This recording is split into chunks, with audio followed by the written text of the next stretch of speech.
J'ai débuté mon cursus en faisant des études de recherche, en intégrant l'École normale supérieure en biologie. Et à l'issue de ce cursus à l'École normale supérieure, j'ai intégré les études médicales et j'ai choisi finalement assez tôt de me spécialiser en oncologie, et spécifiquement en oncologie digestive, suite à mon passage en première année d'internat à Gustave Roussy, dans le service du professeur Michel Ducreux.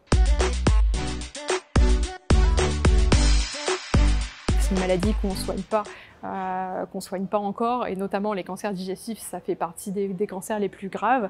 Et donc il y a tout à faire. Le challenge il est important, mais finalement le bénéfice qu'on peut en attendre pour les patients, il est aussi important.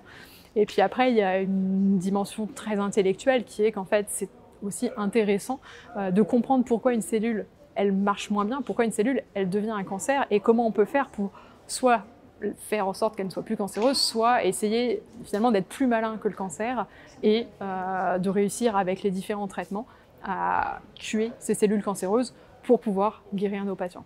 Mon travail de thèse de science s'intéresse aux organoïdes de cancer du pancréas qui pourraient nous aider à orienter le traitement des patients. Les organoïdes, qu'est-ce que c'est? Les organoïdes, ce sont des sortes de mini-tumeurs qu'on va faire pousser au laboratoire et qui vont être représentatives du cancer des patients. C'est-à-dire qu'on estime que c'est des avatars du cancer des patients. L'intérêt, c'est qu'on va pouvoir tester tout un tas de traitements anticancéreux sur ces organoïdes et pouvoir déterminer pour un patient donné quel est le meilleur traitement à lui proposer, ce qu'on appelle la médecine fonctionnelle de précision basée sur les organoïdes.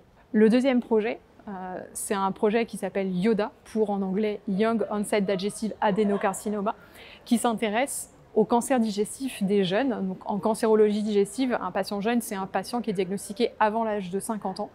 C'est des cancers où en fait, l'incidence, c'est-à-dire le nombre de nouveaux cas par an, il est en augmentation sur ces dernières années dans les pays industrialisés, notamment en France.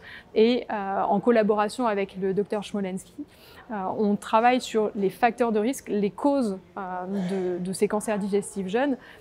Et via le projet YODA, ce qu'on souhaite, c'est récupérer différents échantillons, donc des échantillons de tumeurs, mais des échantillons par exemple de graisse viscérale, des échantillons de cheveux. Et avec ces échantillons, on va pouvoir faire des analyses. Regarder à la fois la nutrition des patients, regarder le microbiote, c'est-à-dire les bactéries qui nous composent, et regarder également l'exposition à des facteurs qu'on dit environnementaux, comme par exemple les pesticides, les microplastiques, etc. Et à l'aide de toutes ces différentes analyses, ce qu'on espère, c'est pouvoir comprendre pourquoi ces cancers digestifs chez les jeunes sont en augmentation, mais également proposer des actions à mettre en œuvre qui peuvent être des actions de dépistage, par exemple, pour certains patients donnés.